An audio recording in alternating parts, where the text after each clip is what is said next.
السلام علیکم ورحمۃ اللہ وبرکاتہ۔ ساتھیوں، میں آج آپ کو ایک اپنا خواب سنانے جا رہا ہوں جو پچھلے دنوں میں نے دیکھا، اور اس خواب کا میں نے ایک دو شخصیات سے تذکرہ بھی کیا، اور ان کی اجازت سے اب میں تمام ساتھیوں کو سنانے جا رہا ہوں۔ اللہ تعالیٰ سے دعا ہے کہ اللہ کریم اپنے رسول کریم صلی اللہ علیہ وآلہ وسلم کے صدقے مجھے حق سچ بولنے کی توفیق عطا فرمائے، اور کوئی بھی اضافی بات میں جو اپنے پاس سے کہوں اللہ تعالیٰ مجھے اس کی توفیق نہ بخشے۔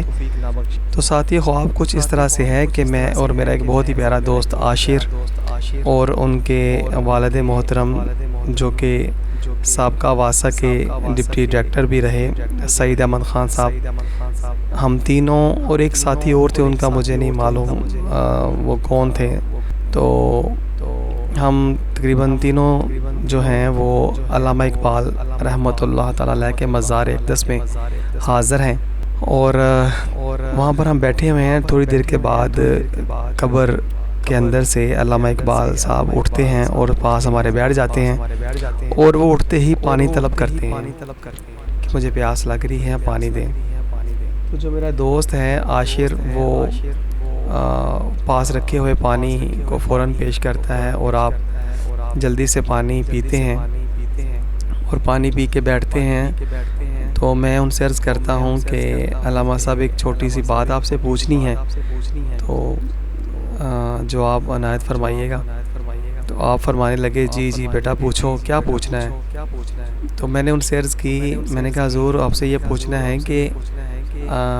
حضرت علامہ مولانا مفتی فضل احمد چشتی صاحب حق پر ہیں، یا حضرت علامہ مولانا جو ڈاکٹر طاہر القادری صاحب وہ حق پر ہیں؟ تو یہ میں نے دونوں شخصیات کے بارے میں آپ سے پوچھا،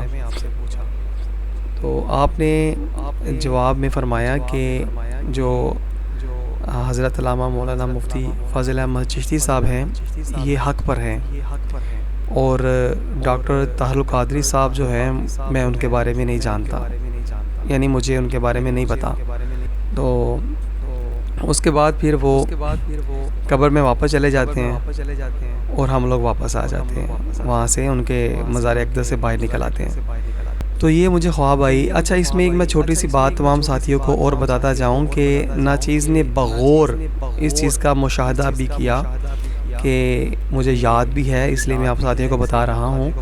کہ علامہ اقبال رحمۃ اللہ تعالیٰ علیہ کے چہرے مبارک پہ داڑھی تھی، میں نے ان کو داڑھی کے ساتھ دیکھا نا اپنے مزار میں، جب وہ قبر سے نکلے تو ان کے چہرے پہ داڑھی تھی۔ تو یہ اتنا مختصر سا یہ خواب مجھے آیا، تو میں نے نے کہا ساتھیوں تک پہنچا دوں۔ میں نے بزرگوں سے عرض کی تھی تو انہوں نے کہا کہ ہاں آپ بالکل اس کی تشہیر کر سکتے ہیں، کوئی ایسی بات نہیں ہے۔ تو یہ میں پھر ان کی اجازت سے تمام ساتھیوں تک پہنچا رہا ہوں۔ تو آپ غور کیجئے کہ الحمدللہ اللہ کریم کا کروڑہ شکر ہے کہ اس دور پرفتن میں اللہ رب العزت نے ہمیں علماء حق کی سنگت عطا فرمائی، اور الحمدللہ امام الغیرت مفتی عرب و عجم مفتی فضل احمد چشتی مدظ اللہ العالی آپ نے حق بیانی میں بے شک کوئی بھی کسر بجا نہیں رکھی، اور جان ہتھیلی پہ رکھ کے آپ نے دین حق کا پرچار کیا ہے، اور ہر وہ کفر کا باریک سے باریک سازشی جال جو امت مسلمان کو جس نے جکڑ رکھا ہے، آپ نے اس کی طرف نشاندہی فرما کر مسلمانوں کو باخبر کیا، اور بالکل علامہ اقبال رحمۃ اللہ تعالیٰ علیہ جیسی شخصیت جو کہ سبحان اللہ تعالیٰ حق کے وہ بھی عالم تھے، اور جن کو علامہ کا لقب ملا، اور انہوں نے اس کی تصدیق فرمائی خواب میں کہ بے شک یہ حق پر ہیں۔ تو ساتھیوں، اللہ تعالیٰ کا شکر ادا کریں کہ اللہ کریم نے ہمیں علماء حق کی سنگت عطا فرمائی، اور ان کا سایہ تا حیات ہمارے سروں پہ اللہ تعالیٰ سلامت رکھے، اور ہم اپنی نسلوں کو تعلیمات اسلامیہ کے نور سے روشن کریں، کیونکہ بیکار سمجھ کے جنہیں بجھا دیا تم نے وہی چراغ جلیں گے تو روشنی ہوگی۔ علامہ اقبال علیہ رحمہ آپ نے بھی فرما دیا کہ اور اہل کلیسا کا یہ نظام تعلیم ایک سازش ہے فقط دین و مروت کے خلاف، گلا تو گونڈ دیا اسکول و کالج نے تیرا، اہل مدرسہ نے تیرا، اب آئے کہاں سے صدا لا الہ الا اللہ۔ تو ساتھیوں، یہ مختصر سا خواب بھی ہمیں اس حق کی نشاندہی فرما رہا ہے کہ مفتی عرب و عجم دور حاضر میں وہ نایاب ہستی ہیں جنہوں نے دین حق کا پھر سے احیاء کیا، اور الحمدللہ آپ نے حق بیانی میں وہ مثال رقم فرمائی جو پوری دنیا میں کوئی بھی عالم دین، مفتی، محقق یا مفسر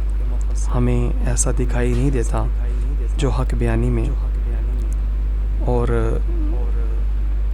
کافروں کی سازشوں کو ننگا کرنے میں ہمیں دکھائی دے۔ ایسا کوئی بھی ہمیں دکھائی نہیں دے رہا۔ اللہ تعالیٰ سے دعا ہے کہ تمام علماء کرام، مفتی عرب و عجم فضل احمد چشتی مدث اللہ علیہ، آپ کے فیض و برکات جو آقا دو جہاں صلی اللہ علیہ وسلم نے مفتی فضل احمد چشتی صاحب پر سبحان اللہ تعالیٰ فرما رکھے ہیں، ان سے تمام علماء کرام مستفید ہوں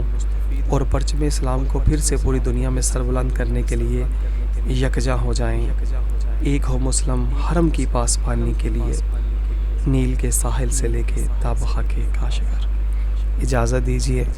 جزاک اللہ خیر۔